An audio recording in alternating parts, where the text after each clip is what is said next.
전쟁을 선포한 후 여호수아가 가나안 정복을 위해 했던 첫 번째 일은 2명의 정탐꾼을 보낸 것이었습니다. 정탐하는 과정에서 2정탐꾼이 가나안 사람들에게 발각되어 위기에 처했는데 라합이라는 가나안 여인의 도움을 받아 무사히 정탐을 마치게 되었습니다. 라합의 도움으로 무사히 돌아온 정탐꾼들은 하나님께서 그 땅을 이스라엘에게 주실 것을 확신하며 흥분하며 보고합니다. 그 내용이 여호수아 2장 24절 말씀입니다. 2장 24절입니다. 또 여호수아에게 이르되 진실로 여호와께서 그 온 땅을 우리 손에 주셨으므로 그 땅의 모든 주민이 우리 앞에서 간담이 녹더이다 하더라. 간담이 녹더이다 하더라. 그 확신에 찬 보고를 들은 여호수아의 반응은 어떠했습니까? 3장 1절 말씀입니다. 또 여호수아가 아침에 일찍이 일어나서 그와 모든 이스라엘 자손들과 더불어 시딤에서 떠나 요단에 이르러 건너가기 전에 거기서 유숙하니라. 정탐꾼들로부터 보고를 들은 여호수아는 다음날 아침 일찍 일어나 그들이 머물렀던 시딤이라는 곳에서 떠나 요단강 가까이로 이동합니다. 시딤에서 요단강까지는 거리가 약 12km 정도 되는데 아마 며칠을 걸쳐서 이동한 후 요단강 가까이에 도착을 했을 것입니다.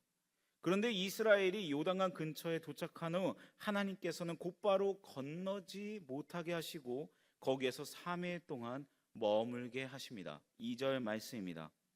사흘 후에 관리들이 진중으로 두루 다니며. 사흘 동안 어떻게 요단을 건널 것인지에 대한 구체적인 지시가 없었던 것인지 아니면 구체적으로 지시는 하면서 일부러 3일 동안 기다린 다음에 건너라고 명령했는지는 정확하게는 알 수 없지만 하나님께서는 이스라엘을 그 곳에서 3일 동안 머무르게 했습니다.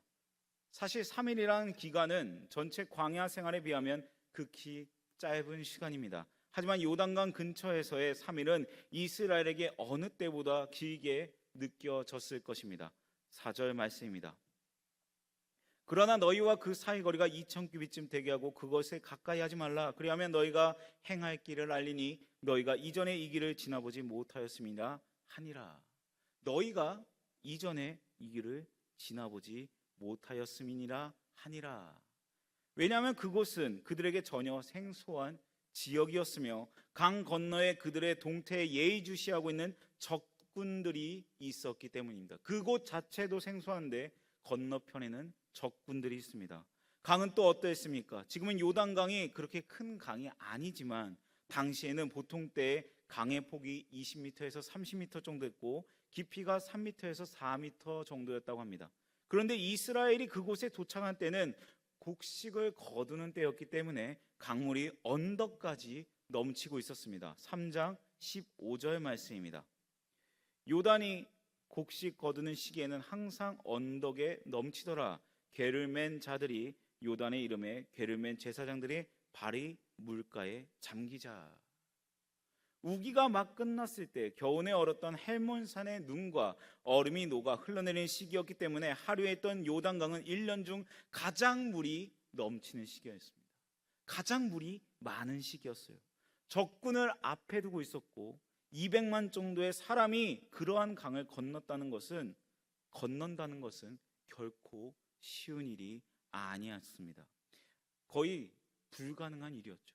그러한 상황에서 그곳을 3일을 머문 것은 그들에게 긴장과 갈등과 두려움의 순간이었으면 틀림없습니다.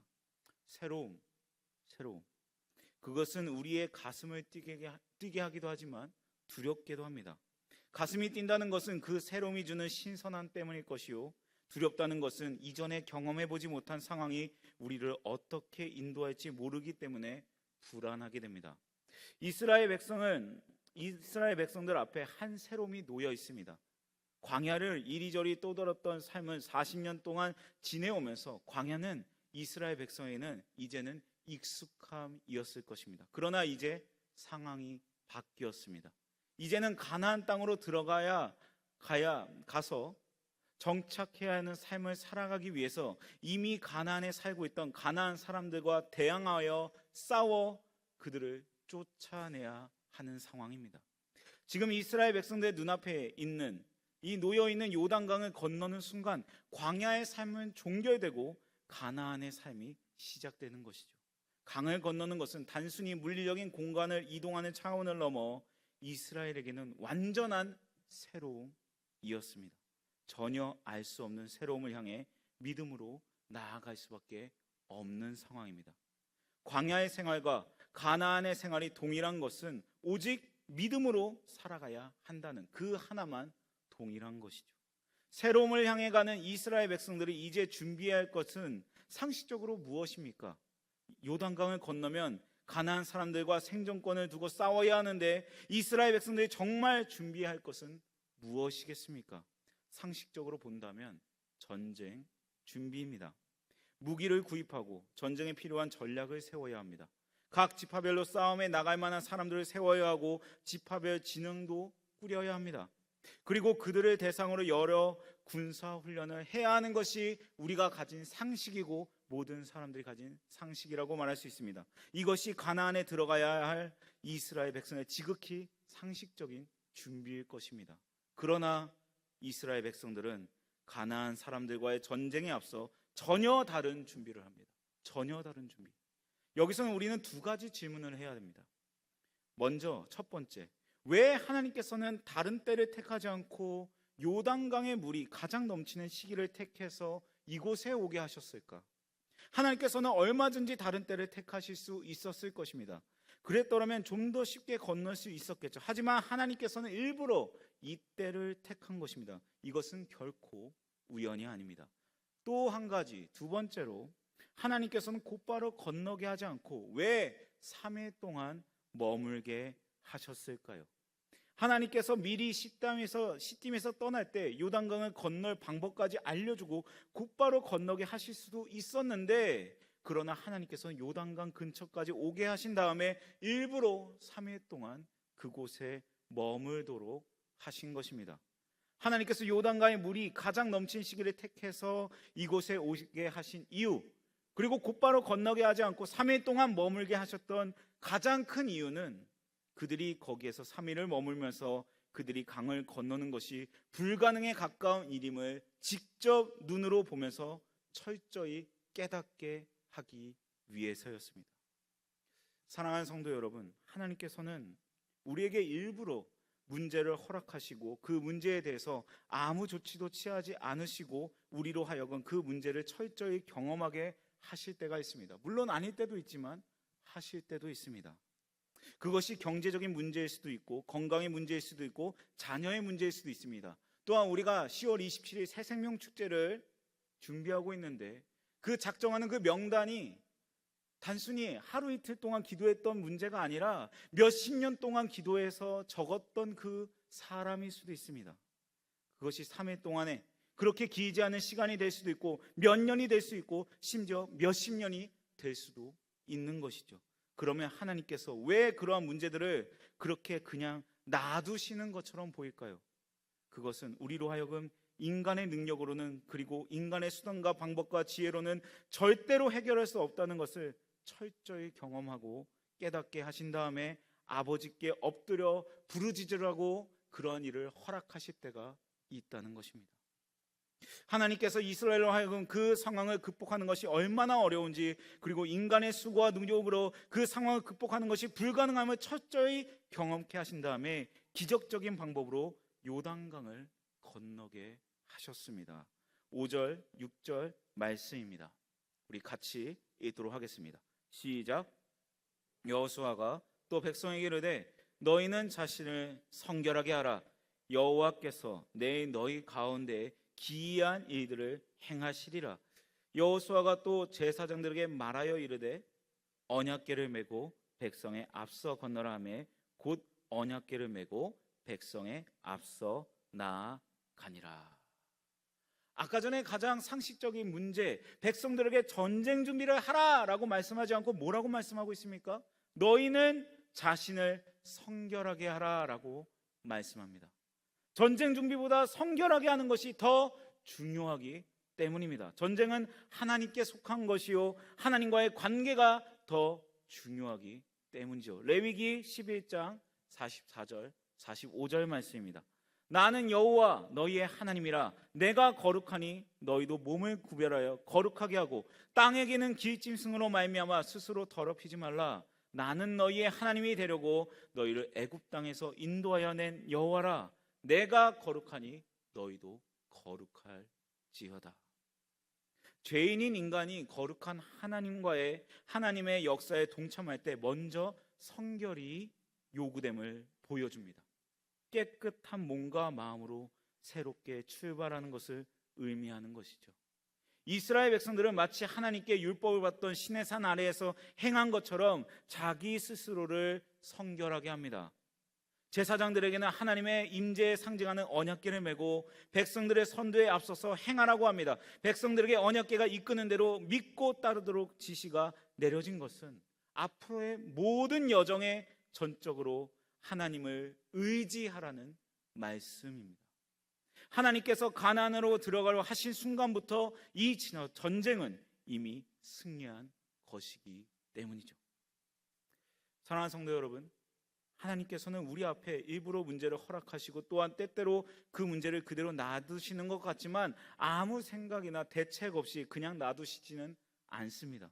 그 속에 하나님의 뜻과 섭리가 있는 것이죠.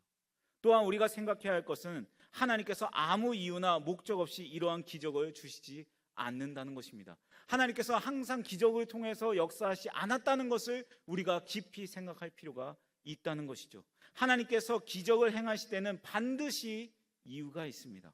하나님께서 오늘 본문의 기적을 이스라엘에게 주신 이유는 크게 두 가지였습니다. 먼저 하나님께서는 이 기적을 통해서 백성들 앞에서 여호수아의 권위를 세워 주셨습니다. 7절 말씀 우리 같이 읽도록 하겠습니다. 7절입니다. 시작.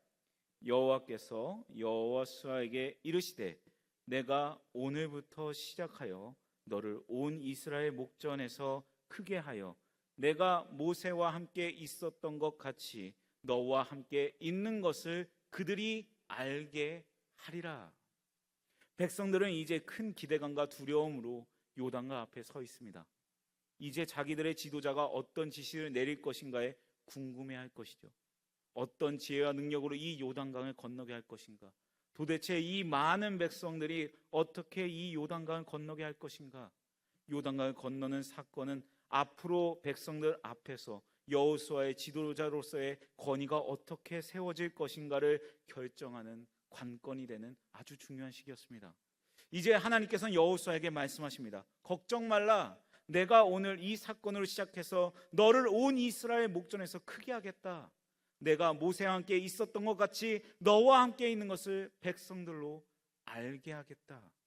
본격적으로 가나안을 정복해야 하는 이 시점에서 가나안 정복을 효과적으로 수행하기 위해 가장 필요했던 것 가운데 하나는 여호수아의 리더십 또는 지도자로서의 권위를 세워주시는 것이었습니다.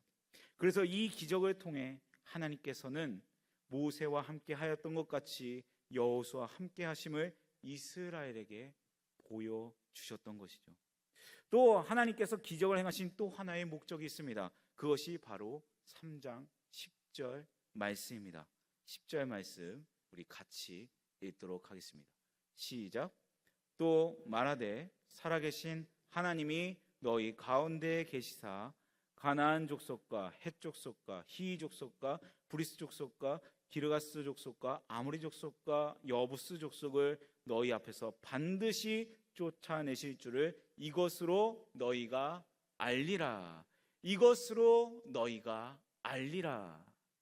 9절에 보시면 여호수아가 이스라엘 자손들에게 명령합니다. 너희는 이리 와서 너희 하나님 여호와의 말씀을 들으라.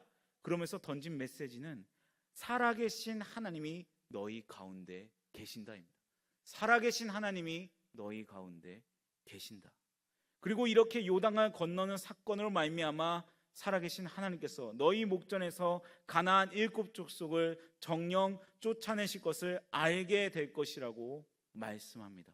이제 너희가 믿음으로 건너게 될 이 사건을 말미암아 큰 확신과 믿음을 얻게 될 것임을 보여주는 것이죠.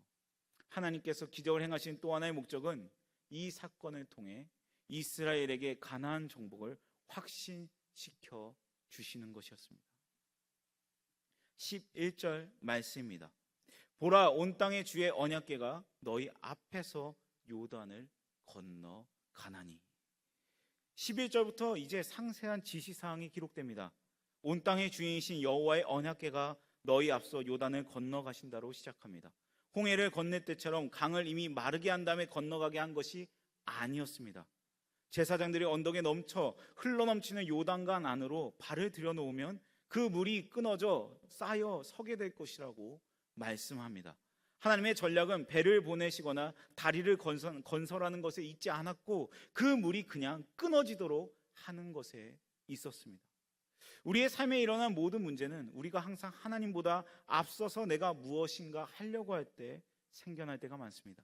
나는 아무것도 확신할 수 없고 책임지지도 못하는데 하나님의 앞서가심을 인정하지 못하고 내가 앞서고 있을 때 문제가 생기는 것이죠. 하나님보다 앞설 때 우리 앞에 찾아오는 것은 두려움과 불안입니다. 하나님께서 명령하신 것은 인간적인 관점이나 상식으로 보면 도저히 이해되지 않는 방법이었습니다. 하지만 이스라엘은 그 명령에 순종하였습니다. 그들이 출발할 때에도 여전히 요단강은 그대로 있었지만 하나님의 인도하심을 따라 제사장들이 믿음으로 발을 요단강에 내딛었을 때 요단강에 멈추게 되었고 이스라엘이 건너게 되었던 것이죠. 이 사건은 출애굽 당시에 모세의 인도로 홍해를 가르고 건넜던 사건을 생각나게 합니다. 당시 홍해가 마른 땅으로 건넜다는 사실은 이스라엘 백성들의 중요한 의미를 가집니다. 그것은 여호와께서 행하신 큰 일을 직접 보므로 백성들이 여호와를 경외하며 여호와와 그 종 모세를 믿게 되었다는 사실에 있습니다. 출애굽기 14장 31절 말씀입니다. 우리 같이 읽도록 하겠습니다. 시작. 이스라엘이 여호와께서 애굽 사람들에게 행하시 그 큰 능력을 보았으므로 백성이 여호와를 경외하며 여호와와 그의 종 모세를 믿었더라. 이제 요단강에서 일어난 사건으로 말미암아 백성들은 모세를 믿고 따랐던 것처럼 여호수아를 믿고 따르게 될 것입니다. 이적의 목적은 살아계신 하나님을 직접 경험하는 것과 세우신 지도자를 순종하게 하기 위한 것이었습니다. 이것을 통해 여호수아는 온 이스라엘 목전에서 크게 되고 하나님이 모세와 함께 계셨던 것 같이 동일한 방식으로 여호수아와 함께 하시는 것을 인정하지 않을 수밖에 없게 될 것입니다. 하나님께서는 종종 일부러 우리에게 문제를 허락하시고 그것을 우리의 힘으로는 도저히 극복할 수 없다는 것을 깨닫고 경험하게 하십니다. 우리의 모두의 삶 가운데 저마다의 요단강이 있습니다.